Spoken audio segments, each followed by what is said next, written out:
वंदे मातरम दोस्तों। पिछले video lecture में हमने हमारा जो इकाई नंबर 2 यानी कि दूसरा चैप्टर जो था न्याय मंत्री जो कहानी है, जिसमें हमने पढ़ा था कि भाई सम्राट अशोक ने अपने राज्य के लिए, अपने राज्य की न्याय व्यवस्था ठीक करने के लिए जो उनकी सच्चे न्याय मंत्री की जो खोज थी वह पूरी करने के लिए नवयुवक के रूप में शिशुपाल के घर जाकर उनके साथ बातचीत करके कुछ दिनों के बाद अपने सिपाही को वहां भेजकर अपने दरबार में बुलाकर उन्हें न्याय मंत्री का जो भार है वह उसे सौंपते हैं। यानी कि शिशुपाल को अब सम्राट अशोक ने अपने राज्य का न्याय मंत्री चुन लिया है, तो न्याय मंत्री बना लिया है। अब शिशुपाल न्याय मंत्री बन जाने के बाद उन्होंने अपने राज्य की न्याय व्यवस्था में इतना सुधार लाया कि चारों ओर उनके न्याय के बारे में उनकी प्रशंसा होने लगी। चारों ओर शिशुपाल के न्याय की धूम मच जाती है और शिशुपाल अच्छी तरह से अपने न्याय मंत्री के पद पर आसक्त होकर सारे राज्य की जो व्यवस्था है उसमें अच्छी करने में, उन्हें ठीक करने में लग जाता है और इसलिए उनकी चारों ओर बहुत सारी या तो खूब सारी प्रशंसा होने लगते हैं। यानी कि उनके न्याय की जो रीत है, न्याय की जो प्रणालिका है, उनके बारे में चारों ओर उन्हें बहुत सारी प्रसिद्धि मिलती है। तो यहाँ तक हमने दोस्तों ये जो कहानी है उसमें पढ़ा था। अब इसके बाद की जो कहानी है उसको हम आगे ले जाए तो दोस्तों आप यहाँ पर स्क्रीन पर उसे देख सकते हैं, जो उन्हें पढ़कर आप साथ साथ मैं जिस प्रकार समझाऊंगा उसे आप अपने स्क्रीन पर उसे आप भी उस संवाद को या तो उस कहानी के विकास को आप भी साथ साथ पढ़ेंगे। तो अब लगभग 1 महीने बाद किसी ने रात में एक पहरेदार की हत्या कर दी। दोस्तों क्या होता है, शिशुपाल न्याय मंत्री बन जाने के बाद लगभग 1 महीने का समय व्यतीत हुआ था और उसके बाद किसी ने रात में एक राज्य के जो पहरेदार है, जो चौकीदार है, उनकी हत्या कर दी या तो उनका वध कर दिया। सुबह होते ही यह बात चारों तरफ फैल गई। यानी कि सुबह होते होते ये बात जो अपने राज्य में एक सिपाही की हत्या हुई है वह बात सारे राज्य में, सारे इलाके में फैल जाती है। लोग बड़े हैरान थे। यानी कि ये घटना सुनकर लोग बड़े परेशान थे कि भाई ये किसने किया होगा। शिशुपाल इतना कड़ा, इतनी अच्छी तरह से न्याय को महत्व देता है, फिर भी कैसे हुआ होगा। इसी बात को लेकर सभी लोग, सभी नगरवासी हैरान है या तो परेशान है। शिशुपाल की तो नींद ही उड़ गई दोस्तों। शिशुपाल की तो नींद ही उड़ गई, यानी कि उन्हें कुछ सहन नहीं हुआ क्योंकि वह राज्य का न्याय मंत्री था। उन्होंने खाना पीना छोड़कर अपराधी का पता लगाने में रात दिन एक कर दिया। यानी कि शिशुपाल ने जो अपराधी था, यानी कि अपराधी को खोजने के लिए, उनका पता चलाने के लिए उन्होंने खाना पीना छोड़ दिया, रात दिन एक कर दिया और उसे ढूंढने के लिए वह इतना सक्रिय हो गया। दोस्तों यहाँ पर मुहावरा है कि रात दिन एक कर देना, यानी कि कड़ी मेहनत करना, जो यहाँ पर हम लिखते हैं।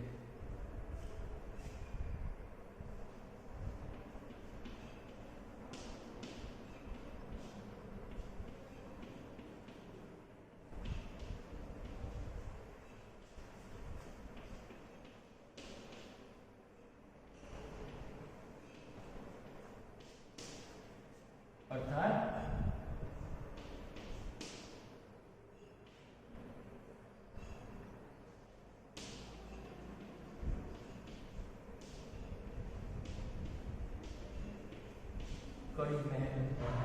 अपराधी का पता चलाने के लिए शिशुपाल ने रात दिन एक कर दिया। बहुत प्रयत्न करने के बाद जब अपराधी का पता चला तो शिशुपाल के आश्चर्य का ठिकाना न रहा। यानी कि उसे खोजने के लिए शिशुपाल ने बहुत प्रयत्न किया और बहुत प्रयत्न के बाद जब शिशुपाल को अपराधी मिल गया या तो हत्यारा मिल गया तो उसके आश्चर्य का ठिकाना नहीं, यानी कि उन्हें बहुत आश्चर्य होता है। स्वयं सम्राट ने उसे पहरेदार की, यानी कि जो उसका हत्यारा था, जो उसका वध करने वाला था, वह स्वयं सम्राट ही था, ऐसा उन्हें मालूम हुआ। तो उनके आश्चर्य का कोई ठिकाना नहीं रहता और सम्राट को अपराधी घोषित करना बहुत ही कठिन काम था और उनके लिए सम्राट को अपराधी घोषित करना बहुत मुश्किल काम था, क्योंकि स्वयं राजा को अपराधी घोषित करना एक न्याय मंत्री के तौर पर उनके लिए बहुत कठिन काम था। शिशुपाल करे तो भी क्या करे दोस्तों, अब शिशुपाल करे तो भी क्या करे। एक और अपराधी का पता चल गया है, अपराधी खुद राजा सम्राट अशोक स्वयं है, तो उसे कैसे वह गिरफ्तार करे, उसे कैसे अपराधी के रूप में घोषित करे, वह प्रश्न उनके लिए बहुत मुसीबत का था। तो एक और वे न्याय मंत्री थे और दूसरी ओर सम्राट के सेवक, यानी कि एक और वह न्याय मंत्री थे, इसलिए न्याय मंत्री के पद पर होते हुए यह काम करना उनके लिए आवश्यक था। दूसरी ओर राजा का वह सेवक था, जो राजा को अपराधी घोषित करना इतना उनके लिए सरल नहीं था। परंतु न्याय की दृष्टि में सम्राट और साधारण व्यक्ति में कोई अंतर नहीं होता। शिशुपाल ऐसा मानता है कि भी न्याय की दृष्टि में चाहे वह अमीर हो या गरीब हो, चाहे वह दुर्बल हो, कमजोर हो या सबल हो, चाहे वह राजा हो या ना हो, यानी कि साधारण आदमी हो, न्याय के विषय में कोई अंतर नहीं होता, कोई फर्क नहीं होता। अंतर यानी कि फर्क। अगले दिन शिशुपाल दरबार में पहुंचे, यानी कि दूसरे दिन शिशुपाल दरबार में पहुंच जाते हैं। सम्राट अशोक सिंहासन पर बैठे हुए थे। उसी वक्त सम्राट अशोक जो सिंहासन पर बैठे हुए थे, आते ही उन्होंने शिशुपाल से पूछा, अपराधी का पता चला? क्या पूछा सम्राट अशोक ने कि भाई तुम्हें अपराधी का पता चला? तब न्यायमूर्ति ने साहस पूर्वक, यानी कि जो न्यायमूर्ति यानी कि शिशुपाल ने अपना हिम्मत पूर्वक, यानी कि साहस पूर्वक कहा, जी हाँ चल गया। क्या कहता है शिशुपाल कि जी हाँ मुझे अपराधी का पता चल गया है, तो फिर उसे उपस्थित करो। राजा ने आदेश दिया कि तो फिर उसे यहाँ पर उपस्थित करो या तो यहाँ पर हाजिर करो। तब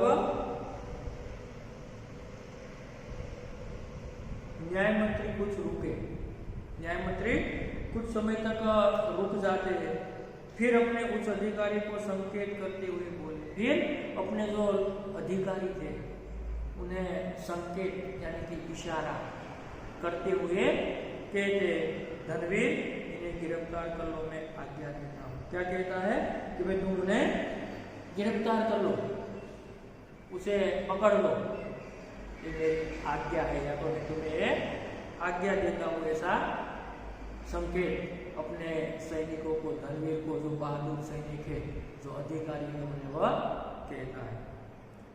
संकेत सम्राट की ओर था और जो एक इशारा था वह सम्राट की ओर था, क्योंकि उन्हें सम्राट को गिरफ्तार करने का आदेश या तो आज्ञा दी थी। फिर दरबार में निस्तब्धता छा गई, यानी कि सम्राट की ओर इशारा सुनकर दरबार में बैठे हुए जो लोग थे, जो मंत्रियों थे, जो दरबारियों थे, जो लोग थे, उनमें एक प्रकार से निस्तब्धता यानी कि सन्नाटा है, तो शांति सा जाती है। निस्तब्धता दोस्तों शब्द आप लिखते हैं यहाँ पर।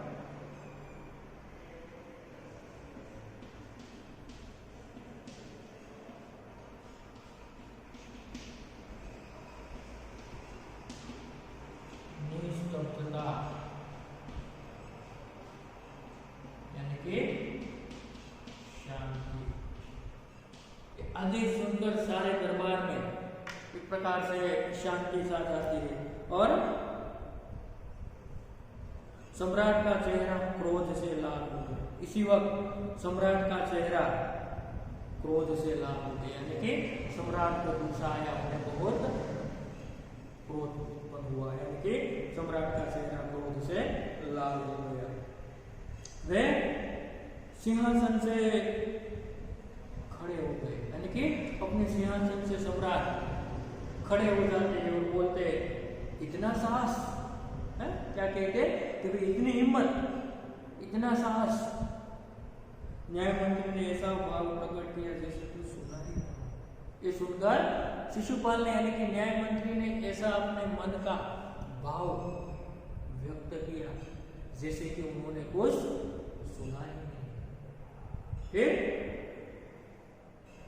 उन्होंने अपने शब्दों को फिर दोहराया और फिर से अपने शब्दों को दूसरी बार दोहराया कि धनवीर देखते क्या हो, अपराधी को गिरफ्तार करो। क्या कहते हैं कि तुम देखते क्या हो, अपराधी सामने है, उसे तुम गिरफ्तार करो। तब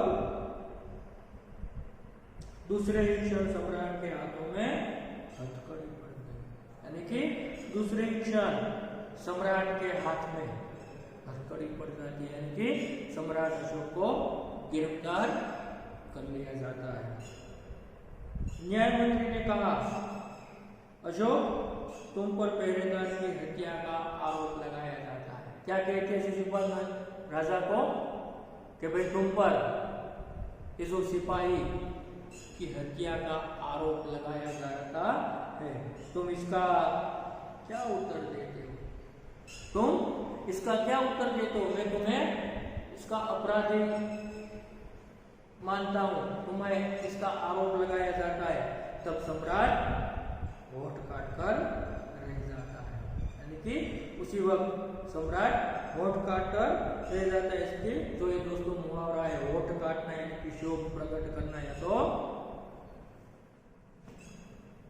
आश्चर्य में पड़ना।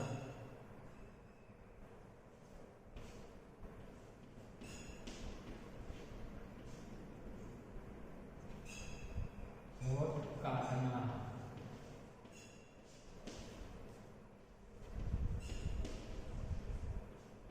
शोक प्रकट करना, आश्चर्य में पड़ जाते, क्षोभ प्रकट करते और कुछ नहीं बोल पाते। तब न्याय मंत्री ने फिर से पूछा तो तुम अपराध स्वीकार करते हो? हाँ, मैंने उसे मारा अवश्य। क्या कहते हैं शिशुपाल को सम्राट के? हाँ, मैंने उसे अवश्य मारा है, पर उदंड था। क्या कहते हैं वह? उदंड था। उदंड यानी कि अविवेकी, ये शब्द यहाँ पर लिखे, वह उदंड था।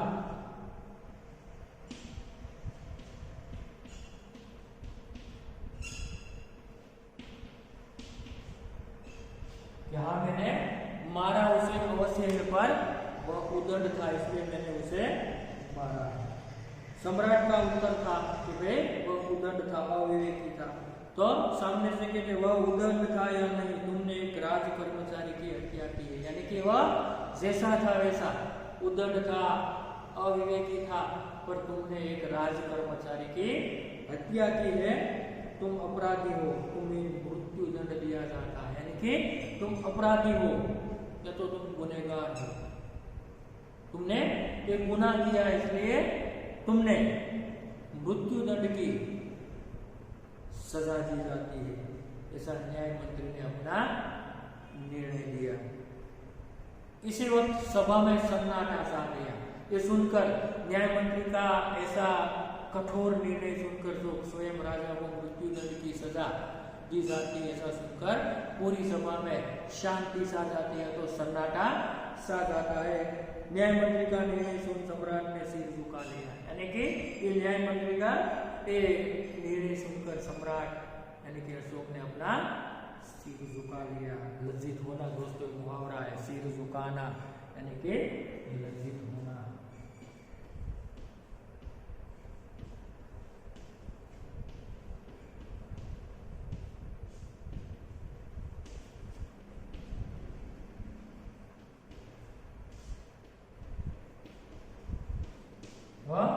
लज्जित हो जाता है तो शर्मिंदा हो जाता है, अपना सिर झुका लेता है। फिर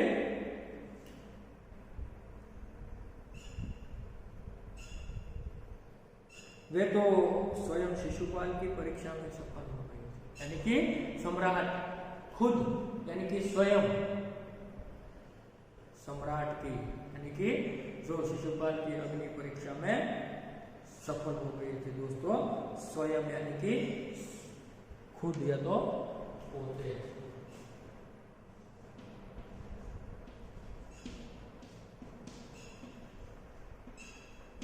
तो अपने आप खुद, ऐसा हम कह सकते हैं। फिर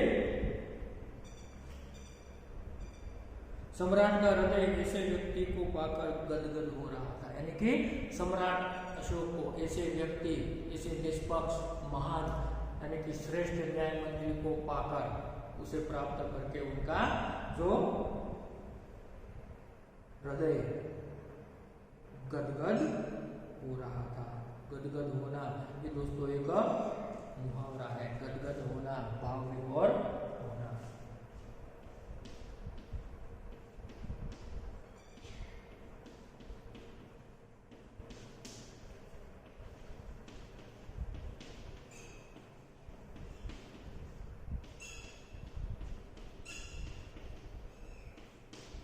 भाव विभोर होना, जो भाव विभोर हो जाता है, गदगद हो जाता है।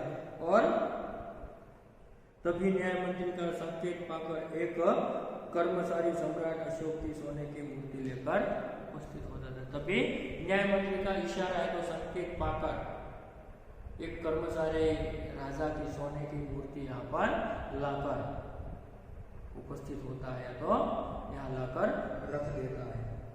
न्याय मंत्री ने खड़े होकर कहा, सज्जनों, यह सच है कि मैं न्याय मंत्री हूँ और यह भी सच है कि अपराधी को दंड मिलना चाहिए। यानी कि यह सच है कि मैं राज्य का न्याय मंत्री हूँ, और साथ साथ यह भी सच है कि भाई अपराधी को दंड मिलना चाहिए। पर अपराधी और कोई नहीं परंतु स्वयं सम्राट है। क्या कहता है कि अपराधी और कोई नहीं परंतु स्वयं सम्राट है, और उसे दंड मिलना अवश्य चाहिए। ऐसा मैं अपना अभिप्राय को मैं अपना मत रखता हूं। तब आगे कहता है, शास्त्रों में राजा को ईश्वर का रूप माना गया है। क्या कहते हैं कि भी शास्त्रों में जो राजा होता है वह प्रजा के पालक होते हैं, प्रजा के पिता होता है। इसलिए कि वे शास्त्र में राजा को ईश्वर का रूप तो भगवान का रूप माना गया है। इसलिए क्या कहते हैं, इसलिए हमें उसे ईश्वर के लिए दंड दे सकते, इसलिए उसे ईश्वर ही दंड दे सकता है, इसे भगवान ही सजा दे सकता है। अतएव मैं आज्ञा देता हूं कि सम्राट को चेतावनी देकर छोड़ दिया जाए। अतएव न्याय मंत्री होने के तौर पर मैं चेतावनी देकर, यानी कि राजा को चेतावनी देकर उन्हें छोड़ दिया जाए, उनके स्थान पर इस सोने की मूर्ति को फांसी पर लटका दिया जाए और शिष्य लोगों को शिक्षा मिले। क्या कहते हैं, और राजा के स्थान पर जो उनकी सोने की मूर्ति है उसे फांसी की सजा दी जाए, ताकि लोगों को एक संदेश मिले या तो शिक्षा मिले कि भी न्याय हमेशा के लिए निष्पक्ष होता है। न्याय किसी भी व्यक्ति के लिए एक समान होता है, चाहे वह कोई भी हो, अमीर हो या तो गरीब हो, दुखी हो या तो सुखी हो, राजा हो या तो कोई साधारण व्यक्ति हो, सभी के लिए न्याय एक समान होता है, निष्पक्ष होता है। ऐसा लोगों को एक प्रकार से उपदेश मिले, एक प्रकार से शिक्षा मिले या तो संदेश मिले, ऐसा कहकर उन्हें शिशुपाल अपना न्याय सुनाते हैं। न्याय मंत्री का न्याय सुनकर लोग जय जयकार कर उठे, यानी कि न्याय मंत्री का इसी प्रकार का सुंदर न्याय सुनकर, यानी कि सांप भी ना मरे और लाठी भी ना टूटे, जैसे हमारी एक गुजराती कहावत है। ऐसा सुंदर न्याय उन्होंने सुनाया कि भी किसी को भी नुकसान ना हो और लोगों को एक सुंदर संदेश मिले, सुंदर उपदेश मिले। ऐसा न्याय सुनकर सभी सभापति जो होते, जो सभा में उपस्थित सभी लोग रहा यहाँ पर शिशुपाल के जय जयकार कर उठते। जब सब लोग चले गए तो शिशुपाल ने राजमुद्रा सम्राट अशोक के सामने रख दी और बोले, यानी कि सभा में से सभी लोग चले जाते हैं तब शिशुपाल ने अपने हाथ की जो अंगूठी, शासन की जो निशानी थी, जो राजमुद्रा थी, वह निकालकर अशोक के सामने यानी कि राजा के सामने रख देते और बोलते हैं, महाराज यह राजमुद्रा वापस ले लो, मुझसे यह बोझ नहीं उठाया जाएगा। क्या कहते हैं कि राज्य के जो न्याय मंत्री का बोझ मुझसे अब नहीं उठाया जाएगा, यानी कि यह कठिन कार्य मुझसे नहीं होगा, इसलिए तुम ये राजमुद्रा वापस ले लो। तब अशोक ने सम्मान भरी दृष्टि से उनकी ओर देखते हुए गदगद कंठ से कहा, यानी कि उनकी ओर देखते हुए उन्होंने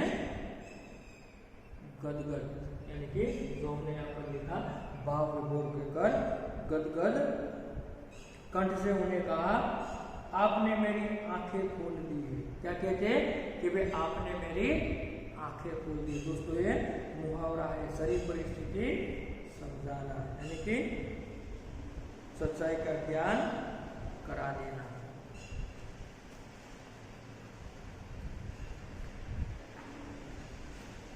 आंखें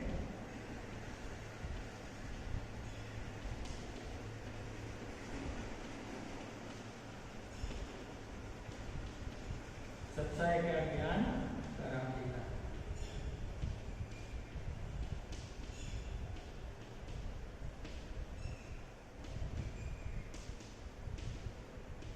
या तो सही स्थिति का पता लगा देना, यानी कि सही परिस्थिति समझाना, ऐसा भी हम कह सकते हैं कि वे आपने मेरी आंखें खोल दी, आपका साहस प्रशंसनीय, यानी कि आपकी हिम्मत जो प्रशंसनीय है।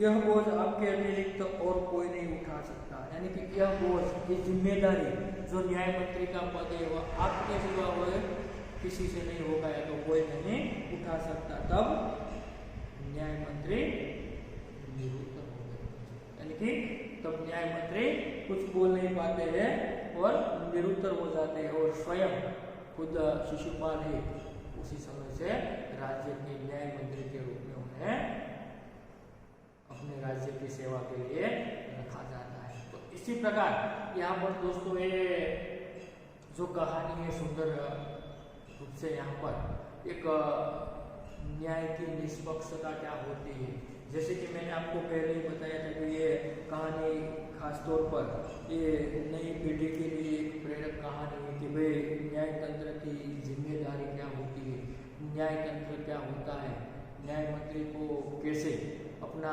कार्य एक जिम्मेदार व्यक्ति के तौर पर करना चाहिए, उसमें किसी भी प्रकार के किसी भी व्यक्ति के सामने अपने न्याय प्रियता को लेकर उन्हें किसी भी प्रकार के संकोच या तो शर्म रखे बिना अपने न्याय का कार्य करना पड़ता है, तभी राज्य में सुव्यवस्था या तो अच्छी व्यवस्था स्थापित हो सकती है। तो यहाँ पर ये जो कहानी है ये दोस्तों पूर्ण होती है, और यहाँ पर उसके लिए दोस्तों कुछ स्वाध्याय में जो प्रश्न दिए गए हैं, जिसमें से कुछ स्वाध्याय के जो संक्षिप्त यानी कि एक एक वाक्य में जो हेतुलक्षी प्रश्न है उसके बारे में यहाँ पर हम चर्चा करते हैं, और उसके बाद ये जो वीडियो लेक्चर पूर्ण होने के बाद यानी कि इस वीडियो लेक्चर के साथ आपको इस दूसरे चैप्टर की PDF फाइल स्टडी मटेरियल्स के रूप में भेजी जाएगी, और उसमें स्वाध्याय में दिए गए सभी प्रश्नों के उत्तर दोस्तों आपको अपनी हिंदी की जो आपने पाठ्य बुक जो बनाई है उसमें आपको लिखना है। यहाँ पर कुछ महत्वपूर्ण प्रश्नों की मौलिक यानी कि मौखिक चर्चा करते हैं। आप ज़्यादा पीडीएफ में से सभी जो विस्तार पूर्वक के प्रश्न है उसके बारे में उसे पढ़कर लिखकर उसे आपको तैयार करना है। तो पहला सवाल है, शिशुपाल ने अपने घर का दरवाजा क्यों खोल दिया? तो हम कह सकते हैं शिशुपाल ने अपने घर का दरवाजा इसलिए खोल दिया कि एक अतिथि को शाम के अंधेरे में आश्रय देने के लिए। दूसरा सवाल है, शिशुपाल किस अवसर की तलाश में था? तो कहते हैं कि शिशुपाल इस अवसर की तलाश में था कि सच्चा न्याय कैसा होता है यह दिखाने के अवसर के लिए तैयार था। तीसरा सवाल है, न्याय के विषय में शिशुपाल के क्या विचार था? तो हम कह सकते हैं कि भाई न्याय के विषय में शिशुपाल का विचार था कि कोई अन्याय और अपराध करने का साहस न करे, ऐसा उनका विचार था। परदेशी कौन था? उसने दूसरे दिन क्या किया? तो कह सकते हैं कि परदेशी स्वयं सम्राट अशोक था और उन्होंने दूसरे दिन शिशुपाल से धन्यवाद देकर विदा ली। फिर आगे, सम्राट अशोक ने शिशुपाल को राजमुद्रा क्यों दी? तो हम कह सकते हैं कि भाई न्याय मंत्री के पद के लिए नियुक्ति के रूप में सम्राट अशोक ने शिशुपाल को राज मुद्रा दी। सवाल नंबर 17, राज्य में न्याय के विषय में परिस्थितियां कैसे बदल गई? तो हम कह सकते हैं शिशुपाल न्याय मंत्री बनते ही शांति रहने लगी और अपने राज्य की जो न्याय व्यवस्था है वह पूरी तरह से बदल गई। यानी कि शिशुपाल के न्याय मंत्री के सुप्रबंध के रूप में उसकी कड़ी मेहनत के परिणाम स्वरूप सारे राज्य की जो व्यवस्था है वह बदल जाती है। पहरेदार की हत्या होने पर शिशुपाल की स्थिति कैसी थी? हम कह सकते हैं पहरेदार की हत्या होने पर शिशुपाल की स्थिति थी कि वह उनकी नींद उड़ गई और अपराधी का पता लगाने के लिए उन्होंने रात दिन एक कर दिए। फिर अंतिम सवाल है, अपराधी का पता चलने पर शिशुपाल ने क्या किया? तो अपराधी का पता चलने पर सम्राट अशोक को गिरफ्तार करने का आदेश दिया।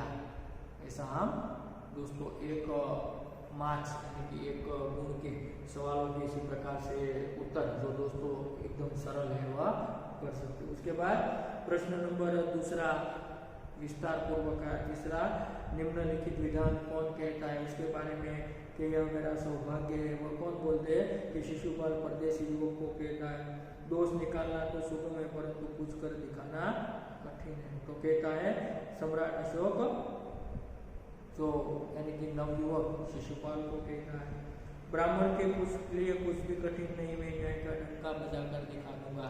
यानी कि वह विधान शिशुपाल सम्राट अशोक को कहता है। तो तुम अपराध स्वीकार करते हो? तब शिशुपाल कहता है सम्राट अशोक को। और अंतिम में, महाराज यह मुद्रा राजमुद्रा वापस ले लो, मुझसे यह बोझ नहीं उठाया जाएगा। तो यह विधान शिशुपाल सम्राट अशोक को कहते। तो इसी प्रकार से कुछ सरल सवाल है। उसके बाद कुछ विरोधी शब्द है दोस्तों, जो परदेशी तो स्वदेशी, आदर अनादर, अपराधी तो निरपराधी, सुप्रबंध तो कुप्रबंध, गिरफ्तार यानी कि रिहा, स्वीकार तो अस्वीकार, ऐसे ये विरोधी तो विलोम शब्द। उसके बाद समानार्थी शब्द कुछ दिए गए। समानार्थी में अतिथि यानी कि मेहमान, सुगम तो सरल, कठिन तो मुश्किल, फिर हैरान तो चकित, निशब्दता शांति और निरुत्तर तो खामोश। क्या रहेगा? निरुत्तर, खामोश, शांत रहता है, कुछ नहीं बोलता। तो इसी प्रकार से दोस्तों हमने स्वाध्याय के प्रश्नों के जो महत्वपूर्ण प्रश्न थे, जो संक्षेप में छोटे प्रश्न थे, उनके उत्तर यहाँ पर मौखिक चर्चा की और कुछ सवाल विस्तार से 5 सवाल है। यानी कि सभी प्रश्नों स्वाध्याय के PDF फाइल में आपको भेजा जाएगा। तो दोस्तों आपको इन्हें अपनी बुक में अच्छी तरह से सुंदर अक्षर से परीक्षा की तैयारी के लिए या तो पढ़ने के लिए यहाँ से लिखना है। तो यहाँ पर आपका ये वीडियो लेक्चर दूसरा यानी कि दूसरा सेक्टर यहाँ पर हम पूर्ण करते हैं तो खत्म करते हैं। तब तक के लिए धन्यवाद।